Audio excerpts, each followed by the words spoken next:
Hi, welcome to Great State. My name is Jesse, and today I'm going to give you 10 tips on how to choose a therapist.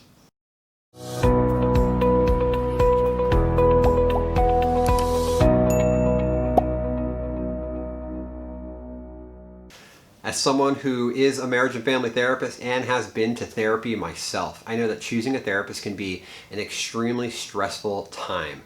I'm hoping today that I can give you a couple tips that's going to help you be successful in your choice for a therapist. These are in no particular order. Number one, what are you going to therapy for? Right? There's a difference in the person I'm looking for. If I've got to take my child in for, say, some behavioral issues, am I working with my partner and I want to go to somebody who specializes in working with couples, or am I going for myself because perhaps I have a lot of anxiety, suffering from depression, or perhaps I have some life transition issues or career issues that are stressing me out and I just want to go talk to somebody. You want to really think about who am I going to see for the things that are going on in my life that I'm going to see them for. If I had a car that had some issues, say some body work that needed to be done, I'm not going to bring that car to somebody who specializes in doing mufflers. Just like if I have an issue with my marriage and I want to talk to somebody, I'm not going to go ahead to somebody who advertises being like all-star, works with kids, and specializes in that. Right? So the first thing is to understand what you're going for, and that's going to help you narrow down your search as far as the professionals you want to work with. Number two, price. What is your budget for therapy? Therapy can be very expensive. Depending on if people take your insurance, if you have insurance, or if they don't take insurance, and what are their rates. Therapy can be free in some instances, depending on where you find therapy and what their sliding scale is, or it can be hundreds of dollars a visit. And that equals out to like a car payment or a mortgage payment every month, depending on the specialist or the person you're trying to see. A lot of therapists don't take insurance, especially when you start reaching into some of the specialties that you're going to see people for.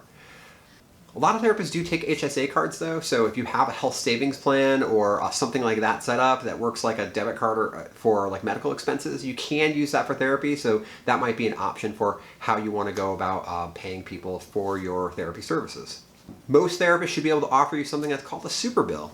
And right, it sounds great, super bill, but it's really just another name for a receipt that you can submit to your insurance company.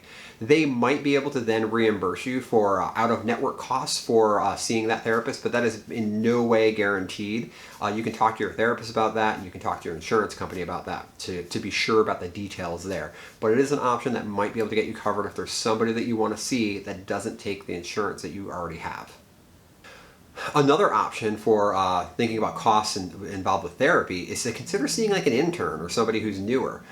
Interns and people who are new, the really cool thing is that you end up getting like 2 or more therapists for the price of 1.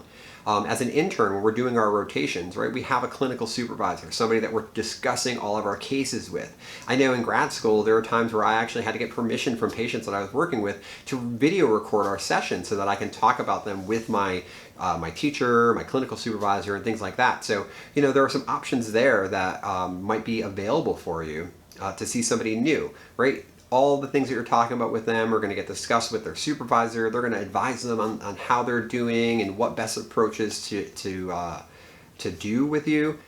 If there's a situation where the supervisor really thinks that they need to step in, they're able to do so. So certainly consider that as also an option as well.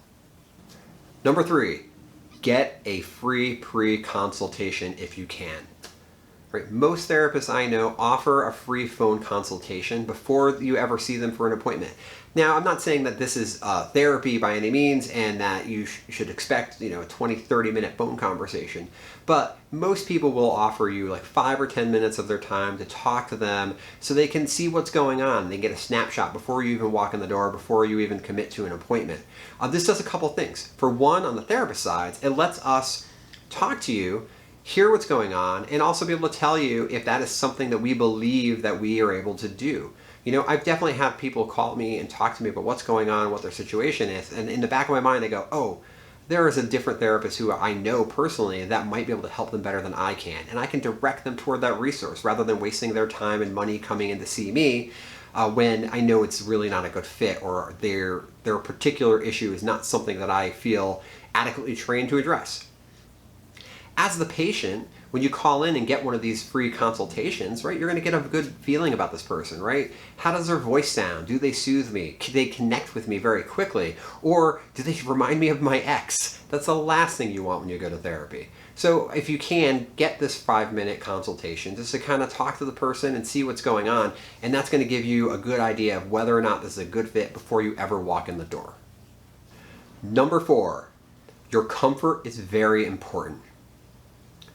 When you're booking your appointment, before you even call them for that consultation I just talked about, you're going to look at their picture, you're going to look at their website. What do they look like? What kind of feeling do you get from seeing that person? You're going to spend a lot of time with that person, divulging some of your greatest secrets, things you might not be telling other people. So you want to make sure you're comfortable.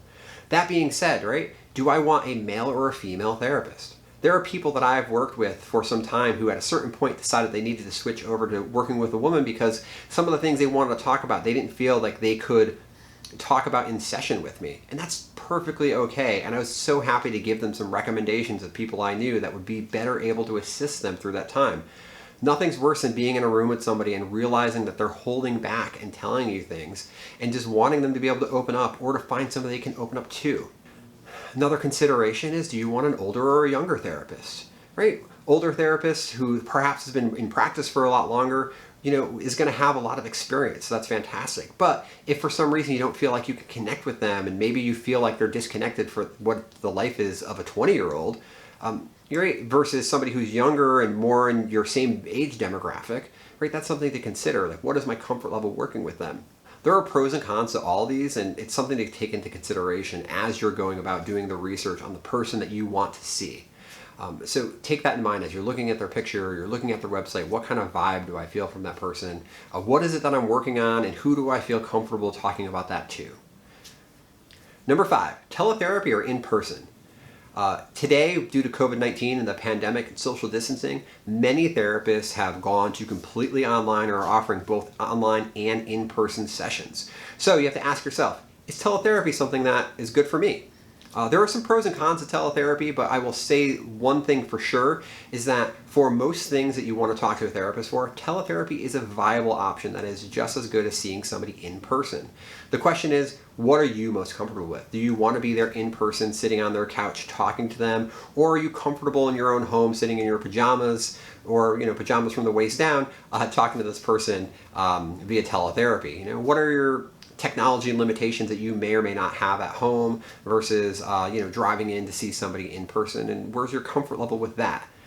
So it is certainly something to consider, and if you are interested in teletherapy, the other perk of that is that it definitely increases the distance in which you can see people from your home, because your commute is going to be up the stairs, and as long as you don't have to pet your cat on the way up, it's a pretty short trip. I'm going to be definitely doing a couple videos on teletherapy, both from the patient and the therapist perspective. So please come back and check that out soon. One thing to consider with teletherapy is that not all insurance companies cover teletherapy. I would say that a lot of them do now because of COVID-19, but some of those policies may change depending on the development of the pandemic. So you want to talk to your insurance company and see if they do reimburse for teletherapy, and if they do at a different rate than normal in-person therapy. So that is definitely something to consider. Number 6, location, right? Depending on how far you want to drive for services, that's going to dictate, who you can see if you want to see them in person. Adding on a 30-minute commute at the end of your workday, fighting through traffic possibly, seeing somebody for 45 minutes to an hour, and then a 30-minute commute home really does transform your evening. Unless you want to take an hour or two out of your weekend for somebody who has weekend appointments to see them there. You really want to take into consideration that commute time and how far am I willing to travel to see somebody. The more hurdles you can remove between you and making that appointment, the more likely you are to keep it, the more likely you are to engage in therapy for some time and help you with whatever issues you've got with that therapist. Number 7, what type of therapist do I want to see? By type, I mean what license, right? You're going to see a lot of letters after people's names. You're going to see LMFT, LPC, LCSW, MSW, PsyD. There's so many different things that people could be trained in, and that training is going to affect the way they approach therapy with you. But all of those people, all those different types of licensures are going to be able to treat you very well. They're all very highly trained professionals at what they do. So I would worry less about the specific type of license that someone has and more about the specific type of training they have or specialization they have for what you're seeing them for. Myself as an LMFT, a licensed marriage and family therapist, there are certain ways I'm going to approach an issue that an LPC might come at it from a different angle. I don't think that any license is particularly better than the others, LMFTs, but everybody's got really good training, so I would worry less about that. Number 8, what type of therapy? There are just as many types of therapy as there are licenses to practice therapy. Actually, there's probably more.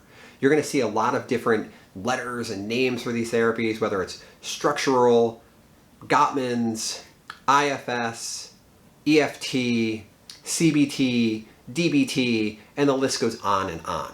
Each of these types of therapies tend to focus on a particular issue or sets of issues that people might be dealing with. But if you have an idea of a type of therapy that you've engaged with in the past that you really enjoy and felt was effective, then find somebody who specializes in that.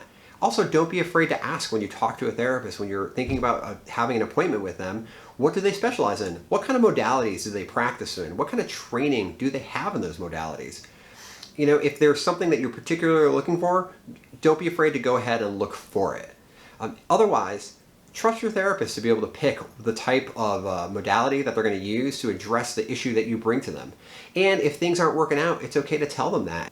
If there isn't a particular type of therapy that you are looking for, then trust your therapist to pick which modality they think best suits the issue that you brought to them. Number 9, it's okay to fire your therapist. It is absolutely okay to, while working with somebody, to decide, hey, this just isn't a good fit. I've definitely done it myself after a couple sessions with somebody and just saying to myself, I'm just not getting the treatment that I thought I would, or I'm not feeling challenged or pushed in a way that I really needed. And, it's okay to talk about that with your therapist. Let them know that something isn't working, and it could be something where you just go, I just don't think it's a good fit and you want to go find someone else, or maybe the way they're treating you isn't feeling effective, right? You could bring that up, and that might allow you both to collaborate together and figure out what's going on, and you can adjust so that you can change the way things are going on in the room and then maybe continue with that therapist. Or that therapist can go ahead and give you a recommendation for someone that they think will work with you better. I would suggest not just ghosting your therapist, right? It feels like dating, right? You're like, I'm not sure this is working out. I'm just going to not call them back, right? Don't do that, right? Talk to your therapist. It's okay. People have talked to me before and just felt that there wasn't a good fit, and I respected that decision, gave them some recommendations on places where they might find a better fit, and then we go on from there, right? So don't be afraid to make some changes in your therapy, right? The therapist is working for you. Number 10, the actual search, right? There's so many ways to go ahead and find a therapist. There's word of mouth. If you know somebody who had great success or like the therapist that they worked with and you feel comfortable with just talking to them about therapy, then, ask them, see who they saw. Maybe you might be able to fit with that person as well. Your primary care physician may have good recommendations, or other medical providers may have good recommendations on therapists that they have relationships with and they can recommend you to. And of course, there is the internet, right? Google, you can find anything. The website that I particularly would go to first would be Psychology Today.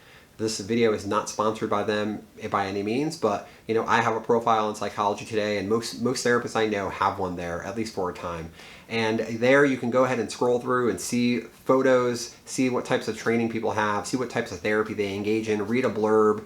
It's almost like a weird dating profile for therapists. Once you find someone that you might be interested in, you can go ahead and go to their website and email them or give them a call and get that consultation that I talked about earlier. Right? So that would probably be the first place that I would go to. Certainly you can also just do your traditional just Google search for therapy in your area, and you'll probably find a lot of business advertisements for people there, and then you can go through that route as well. There you have it, 10 tips for choosing a therapist. Is there anything I missed? Put it in the comments below. Let me know how you found your therapist. If you like the content, please like and subscribe. And if you want to support the channel, please consider supporting us on Patreon. With your support, it's going to allow me to continue making videos like this, improving their quality, and it's going to allow me to offer more sliding scale appointments for people who might be in need of therapy who can't afford it otherwise. Thanks so much for joining the Great State community.